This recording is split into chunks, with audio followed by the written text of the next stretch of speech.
እስኪ ከስምህ እንጀምርና ስምን ማን ልበል? ተስፋዬ ሙላቱ ይባላል። ተስፋዬ ሙላቱ። የት አካባቢ ተወለድክ? ያው እንግዲህ እኔ ወደ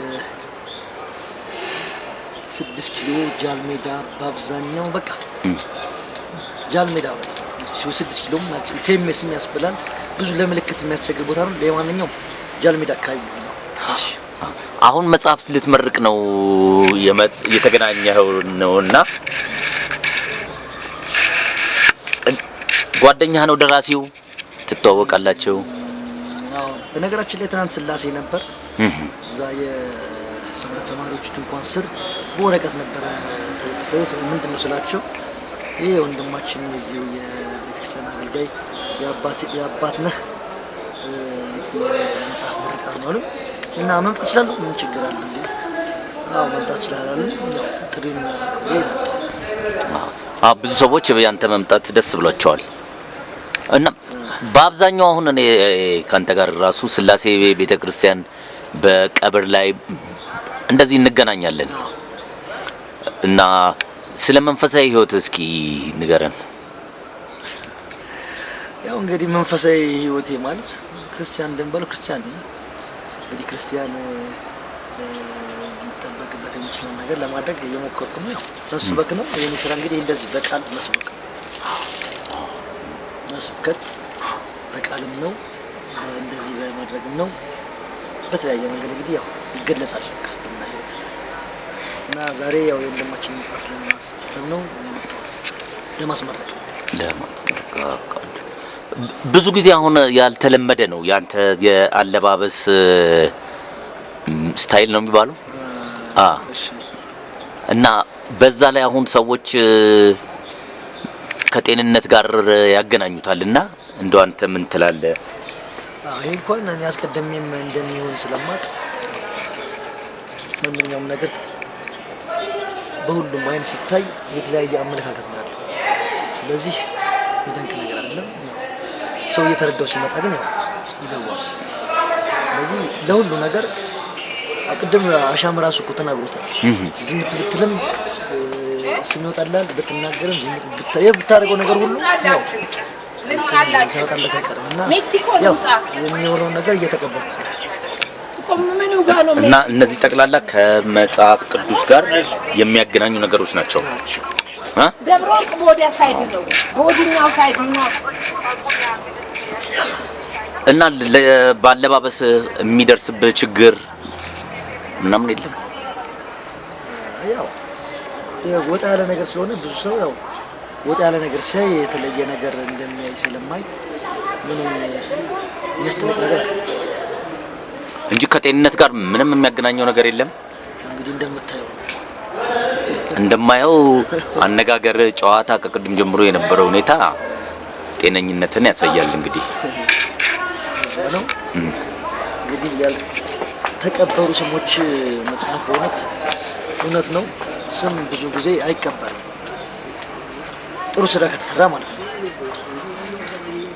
እና ያንን ነገር እንግዲህ በርካታ ይገባዋል። ትልቁ ደግሞ ያልተቀበሩ ስሞች የሚገኙ ደግሞ መንበረ ጸባዖት ቅድስት ሥላሴ እና አብዛኛው በአብያተ ክርስቲያናት ናቸው። እና ብዙ ነገሮችን እንግዲህ ወንድማችን ጥሯል። እንግዲህ ወደፊት ይበርታልን። እንዲሁም ደግሞ የእሱን ስራ ሁላችን ብናበረታታ ይገባል እና ይቀጥል። በርታ ወንድማችን። ከመንፈሳዊ ኑሮ በተጨማሪ ሌላ የምትሰራው ስራ አለ? እኔ አሁን ሙሉ ጊዜ ወደ መንፈሳዊ ሰይፍ እና ይሄው ሙሉ ጊዜ እንደዚህ ነው።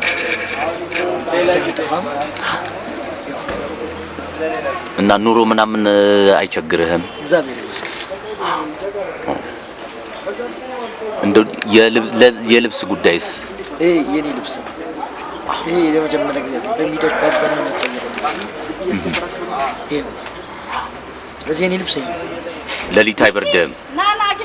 ያው እንግዲህ ስጋ ሆኖ የማይበርደው አለ ስጋ ሆኖ የማይበርደው አለ እንዴ? ያው ሁሉም ነገር ተቀበለ ነው።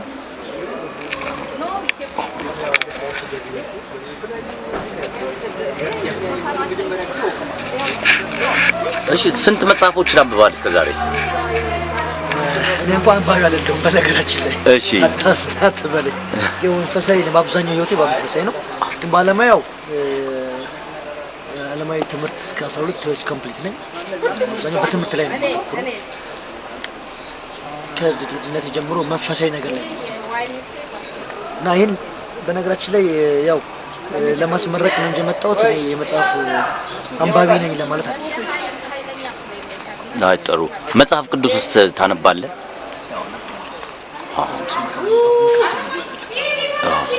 በነገራችን ላይ ዛሬ ቤት ውስጥ ስላይቼ በጣም የገረመኝ አይተዋል። ተገርሜ ነበር። ያው ዮሐንስ ራእይ እንዳለ ቁጭ ብሎ 60 ዓመቱ ነው ከተሳለ ይባላል። ገርም እንግዲህ ተገልጿል ማለት ነው ዮሐንስ ራእይ። እንግዲህ በጣም እናመሰግናለን ወንድማችን። ስለ ስዕሉ ጋር እንሂድ። ለምን ዮሐንስ ራእይ ነው ብለህናል እንዴ? አታውቅም እንዴ? ነው አላወቅኩም ነበረ። እና እሺ ነው ማይኮ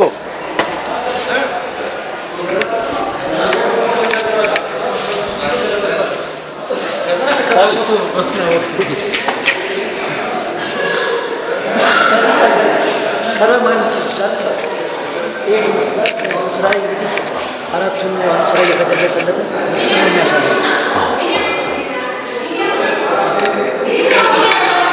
የተረዳኸውን ያክል እስኪ ንገረኝ ስለ ስዕሉ።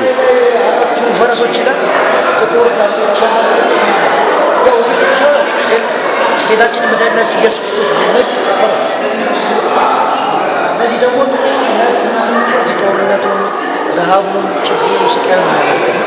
ዋናው ግን የጌታችን መድኃኒታችን ኢየሱስ ክርስቶስ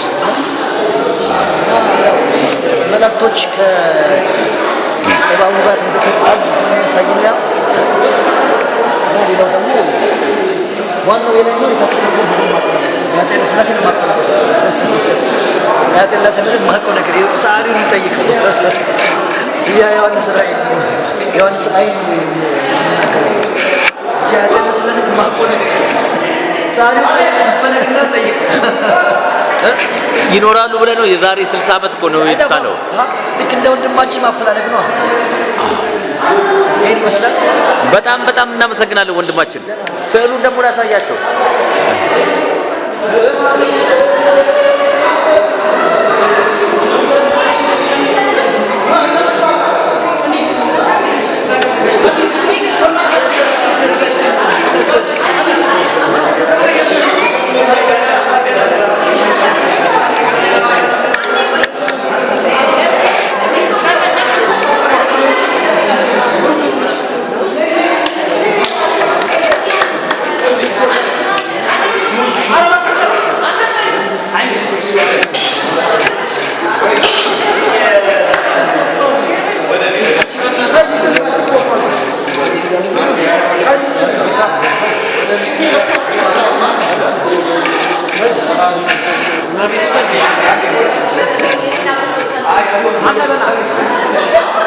እንደዚህ መነሳት ፈልጌ አለ ለነገርም ስለሚሆን